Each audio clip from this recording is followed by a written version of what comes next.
Shalom from Israel to all of the Daystar viewers around the world.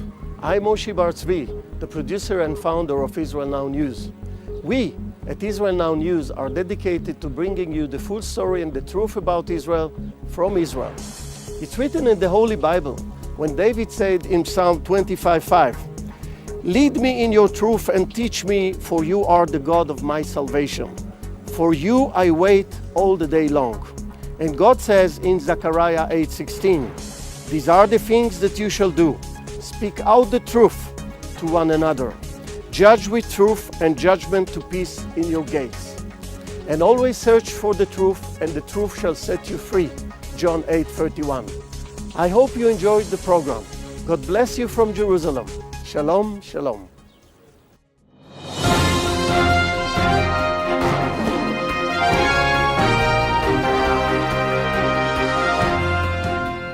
Welcome to Israel Now News. I'm Yochanan El-Rom. And I'm Erin Viner. In our top story, Canada has thwarted a major terrorist attack. According to Royal Canadian Mounted Police, 2 men supported by al-Qaeda in Iran were planning to attack and derail a passenger train. U.S. officials have stated that the rail line between Toronto and New York was the target. Egypt is dismissing the possibility of improving its strained relations with Israel until peace is achieved with the Palestinians. Egyptian President Mohamed Morsi has gone on the record stating that until that time he will not visit Israel nor host any Israeli leader. Ties between Jerusalem and Cairo deteriorated after the rise of Egypt's Muslim Brotherhood to power.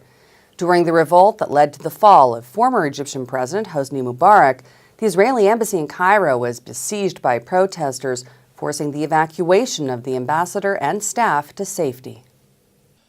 The Jordanian government has granted Israel the use of its airspace. According to a report in the French newspaper Le Figaro, King Abdullah agreed to allow Israeli jets to use Jordan's airspace in order to monitor the deteriorating situation in Syria, as well as to attack the country's chemical weapons facilities if the need arises. The report claims that Israeli drones are already using 2 corridors of Jordanian airspace at night to avoid detection. A Western military source told the paper that the UAVs are surveilling the situation in the war-shattered country, but that they are also armed and therefore can hit targets anywhere in Syria. CNN has reported that the bodies of more than 560 people were discovered in Syria last week, following 6 days of intensified fighting between troops loyal to Syrian President Bashar al-Assad and anti-government rebels. The United Nations estimates that more than 70,000 people have been killed in the war that has now been raging for more than 2 years. The European Union is considering legislation that will require member states to label items produced in the heartland of Israel as made in the West Bank. The bill requires that any product made by Jews in the Golan Heights, Judea and Samaria, and parts of Jerusalem be marked so that consumers can know on which side of the pre-1967 borders the product was produced. The Teachers Union of Ireland has become the first educational trade union in Europe to adopt a boycott against Israeli academia. Prompted by repeated calls from Palestinian activists to do so, the TUI has banned the exchange of scientists, students, and academic figures, as well as all cooperation between the 2 countries' research programs.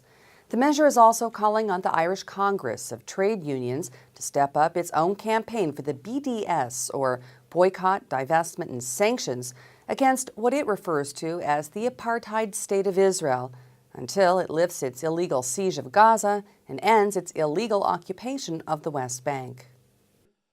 The barrage of rockets on southern Israel has resumed. Numerous missiles have been fired into the Eshkol region from Gaza, and 2 rockets were fired from Egypt at the Red Sea resort city of Eilat, damaging a residential neighborhood. A Salafi jihadist group claimed responsibility for the Eilat attack. Israeli Prime Minister Benjamin Netanyahu told the cabinet that the rockets were likely fired from a Gaza-based terrorist cell. He said last week missiles were fired at Eilat from Sinai. Those responsible apparently were members of a terrorist group that left Gaza and used Sinai in order to attack an Israeli city. The U.S. Department of Defense is finalizing a $10 billion arms deal with Israel, Saudi Arabia, and the United Arab Emirates. According to the New York Times, the deal is aimed at bolstering defenses against possible Iranian threats in the future. A U.S. official told the Times that the deal is designed not just to bolster Israel's capabilities, but also to boost the abilities of its Persian Gulf partners so that they too would be able to address the Iranian threat and provide a greater network of coordinated assets around the region to handle a range of contingencies. Israel was reportedly assured by the U.S. that it would monitor the use of the advanced equipment sold to the UAE and Saudi Arabia. The historic arms deal will provide Israel with missiles for its fighter aircraft, KC-135 refueling planes, and V-22 Osprey transport planes. It's also guaranteeing that the Jewish state will be given $3 billion in military aid in the upcoming year. U.S. Secretary of Defense Chuck Hagel was in the Holy Land last week to promote the close military cooperation between the United States and Israel. The newly appointed defense chief told reporters that the U.S. and Israel view the Iranian threat exactly the same.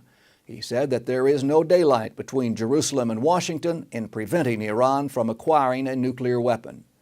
Hagel told reporters that Israel is a model for the world and added that our relationship is as strong as it's ever been. Netanyahu responded that Israel appreciates the military and security support that it enjoys from the United States. It reflects a very deep alliance between our two countries and the defense of our common interest and values. Nowhere are these values challenged more than by the arming of terrorist groups by Iran with sophisticated weapons, and equally by Iran itself with nuclear weapons. The Prime Minister added that Israel cannot accept this and stressed that Hagel and President Obama have repeatedly said that Israel must be able to defend itself by itself against any threat. 5 Israeli Arab residents of Jerusalem have been indicted for plotting to murder and kidnap Jews. The suspects, who are aged between 20 to 25, were charged with a series of serious security offenses, including attempted kidnapping, attempted murder, contact with a foreign agent, and numerous weapons charges. The men are accused of contacting terrorist organizations to request assistance in acquiring weapons, as well as the training required to use them. They allegedly conspired to gun down Jewish worshippers as they prayed at the Western Wall, the throwing of grenades at Israeli police, and the abduction murder of an Israeli hitchhiker. The U.S. Senate Foreign Relations Committee has officially adopted Senate Resolution 65, a bill that guarantees Israel America's support if the Jewish state takes action against Iran. The resolution stipulates that if Israel strikes Iran's nuclear facilities, Israel will continue to enjoy diplomatic, economic, and military aid from the U.S. 70 of 100 senators gave their backing to Resolution 65. Security staff at Israel's embassy in Nepal have arrested an Iranian man after they suspected that he made repeated visits to the vicinity to scout the facility and intelligence gathering efforts. Mohsin Khosravian was then handed over to local police, where he remains in custody. The suspect was discovered to have been carrying a falsified Israeli passport after hiding his documentation from Iran. And investigators believe that he may have been planning a series of terrorist attacks against the embassy and Israeli tourists in the capital city of Kathmandu. Israel has accused Iran of plotting the bombing of its embassy in New Delhi last year. At the same time, another bomb was safely detonated outside the location of Israel's embassy in Tbilisi, Georgia.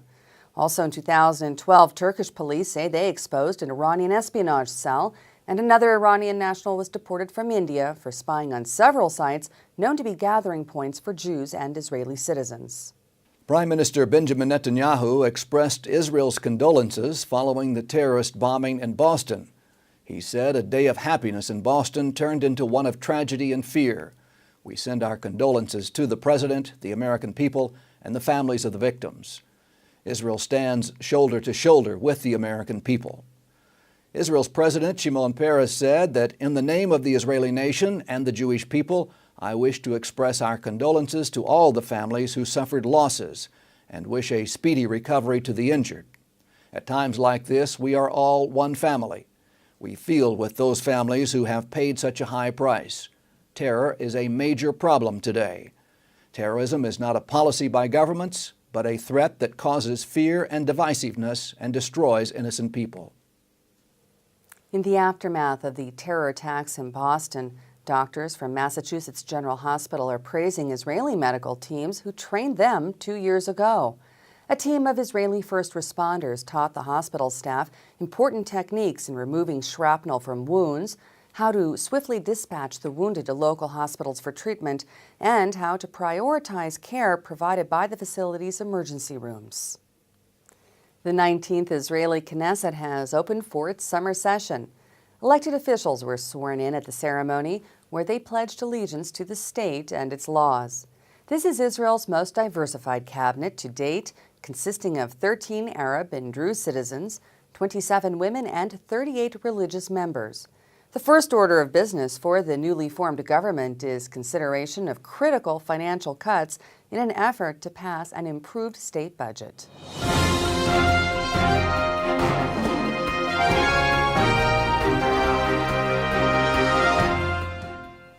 And that concludes the news portion of our show. Stay tuned for Ask the Source with Josh Reinstein.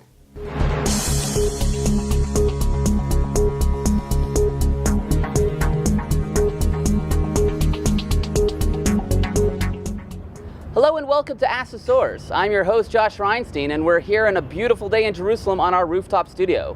My guest today is Michael Freund, chairman and founder of Shavei Israel. Michael, thank you for being on the show. Thanks, Josh. Michael, the work that you've done is just legendary. You go around the world finding the lost tribes of Israel and bringing them home. Why did you feel that was a calling to you? Well, it's not exactly what I expected to be doing when I was growing up.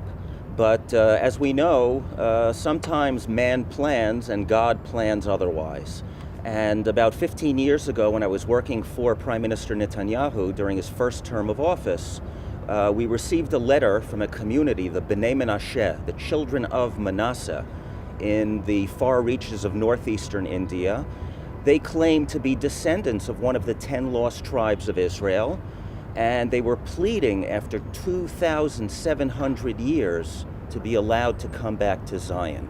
I saw that letter and it moved my heart, and since then I became heavily involved in trying to help that lost tribe of Israel return here to Zion. It's really staggering what you've been able to do. Shavei Israel has brought back some of the Bnei Menashe, the children of Manasseh, which is the fulfillment of biblical prophecy. How does it feel as a practicing Jew to be a part of that? It's an incredible blessing. We've been able to bring about 2,000 members of the Bnei Menashe home to Israel, including a group of 270 immigrants just a couple of months ago. We are literally seeing the words of the Bible, the words of the text, come to life before our eyes. The prophecies of old are becoming the truisms of today. And this is an incredible merit that our generation has been granted. One of the things that's also unique about your organization is that you're not just doing this in participation of Jewish communities, but also Christians are getting involved and helping make this happen. How have you been able to reach out to the Christian community, and what does that mean to you?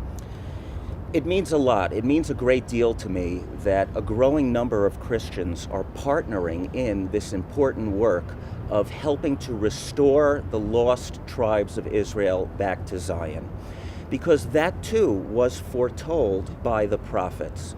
Isaiah, for example, in chapter 49, verse 22, says explicitly that the nations of the world will carry our sons and daughters. They will carry the Jewish people back to the land. And that is what is happening. The nations of the world, the Christians who believe in the Bible and who stand with Israel, are carrying us back with their love, with their prayers, and with their support. The International Christian Embassy of Jerusalem was helpful in sponsoring a flight of the last group of Bnei Menashe. How does that feel to work with an organization that just partnered with you in that way and then see this fulfillment come true before your very eyes? It was really an incredible blessing. The ICJ really stepped up to the plate, and they sponsored a flight of the immigrants from India home to Israel. And this is the real way to bless Israel nowadays. When this country faces so many threats from all around us, there is no better way to strengthen the Jewish state than by playing an active role in the restoration of our people to our land. And that is something, Josh, that each and every person out there can have a part in. For just $1,200, you can pay for the airfare for one immigrant to come from India to Israel.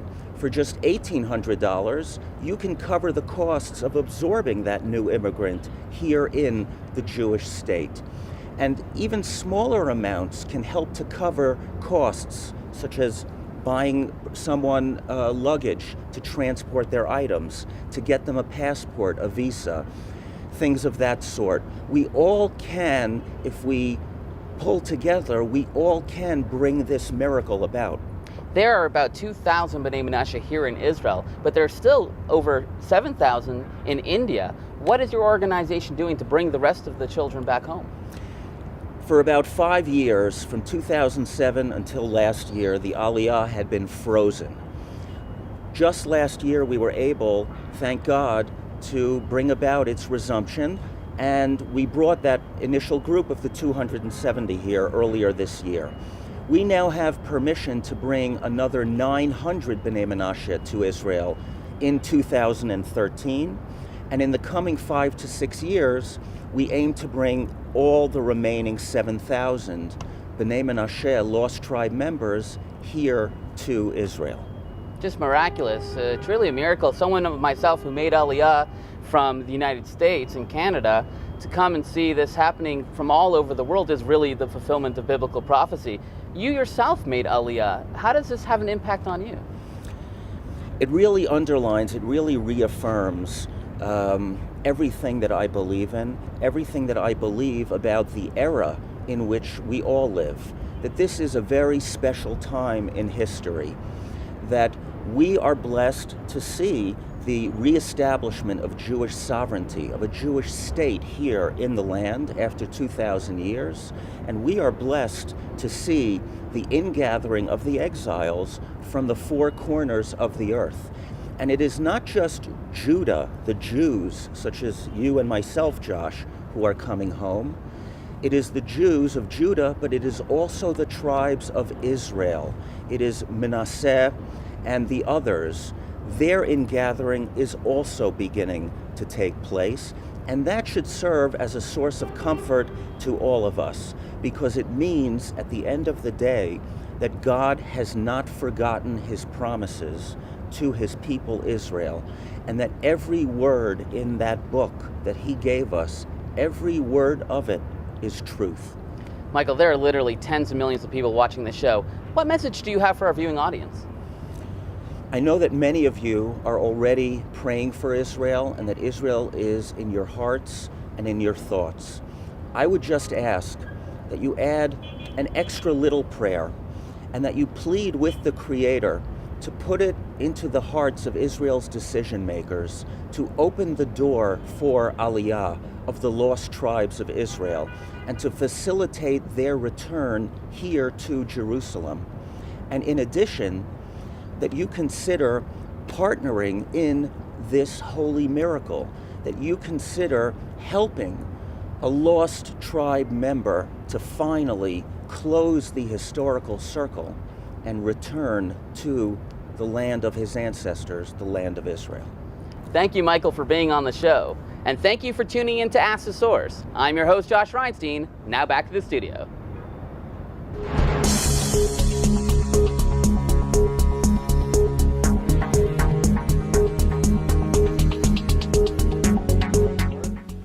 Up next, shining light from Israel.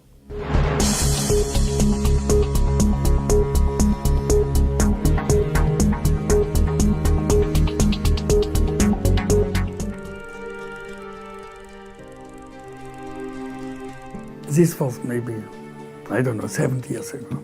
I remember this. I would say it was a very happy childhood. No radio, no television. פעם אחת אמרו לי, אתה יודע איך נולדים ילדים? אמרתי לא, אז הם הסבירו לי. אז אמרתי להם, ההורים שלי לא. לא יכול להיות. It amazes me how little I know about my grandfather. My father, used to be like a hostage, happy and like a glass of vodka. You know, life is strange. Life is strange. I never imagined my grandfather as a child. My father was a good swimmer, and he put out his hands and I should lay on them, and then he told me the movements, and he pulled away his hands. And you went down? I swam, and I swam. That was the life before the war. He's the giver.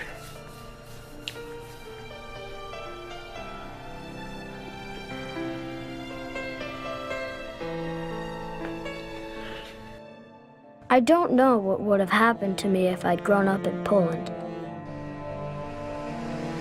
I think I'd go back, though.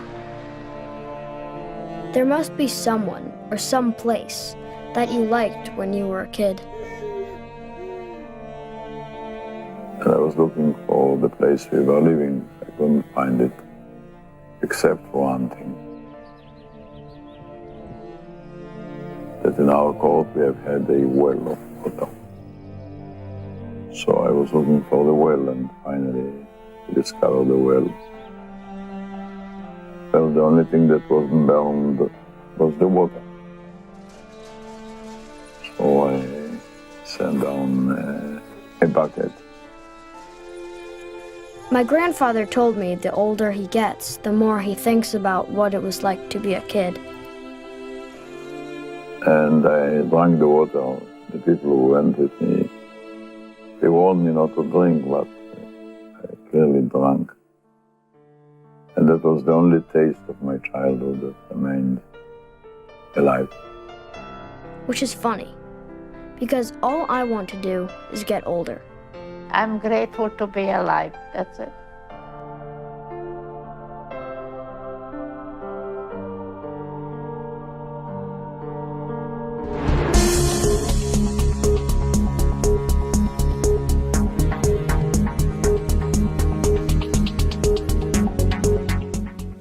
Stay tuned for the ICJ report from the International Christian Embassy, Jerusalem.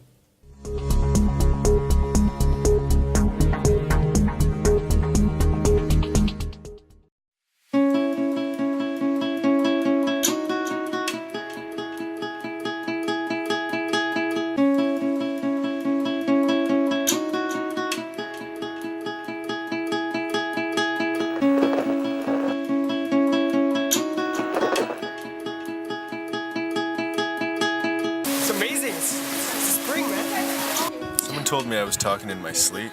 Well, ICJ, which is the International Christian Embassy. Oh, it's good. Right. He's like, it's very good.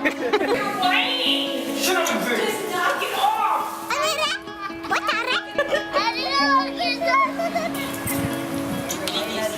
think we're awesome. Arise, boy. You better arise.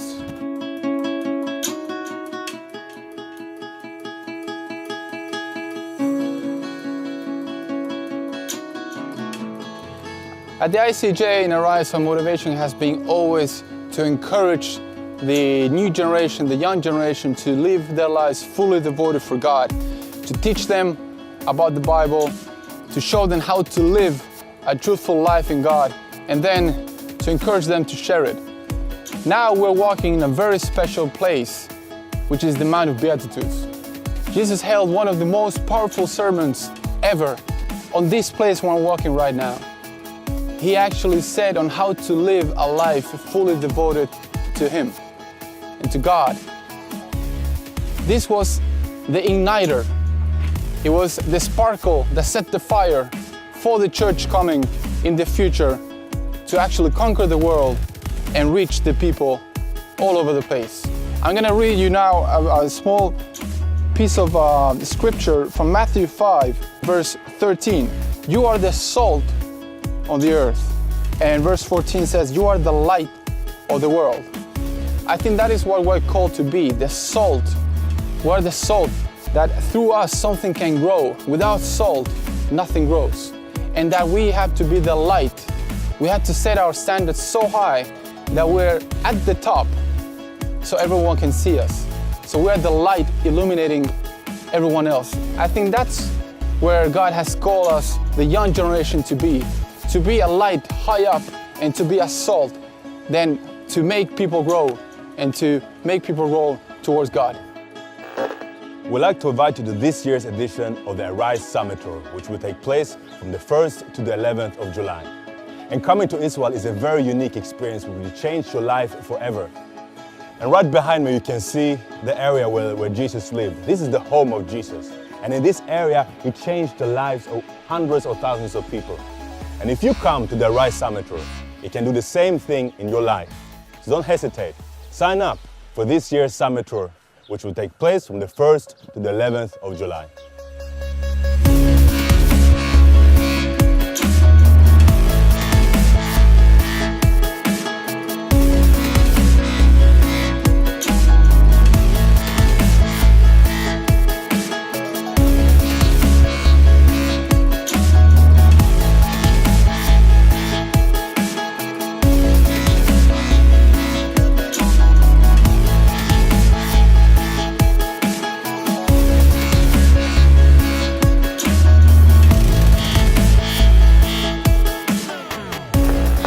This is the shoreline where Jesus was walking when he came to gather his disciples that would change the history of humankind, the history of you and me who are watching this show right now. Because of these disciples, we are part of a global church. They went all over the world to preach the gospel. Jesus came to these shores to give them a calling, to leave their work, to leave the things that they were doing, to get a real calling from God.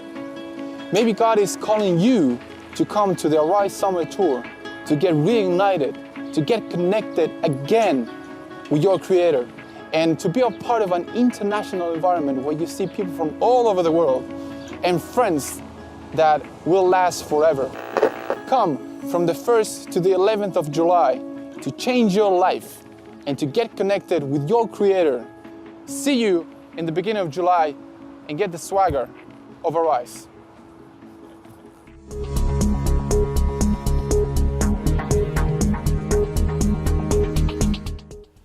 That's all for this edition of Israel Now News. I'm Yochanan El-Rom. And I'm Erin Viner, reporting from our studio in Jerusalem. Please join us again next week for all your Israel updates.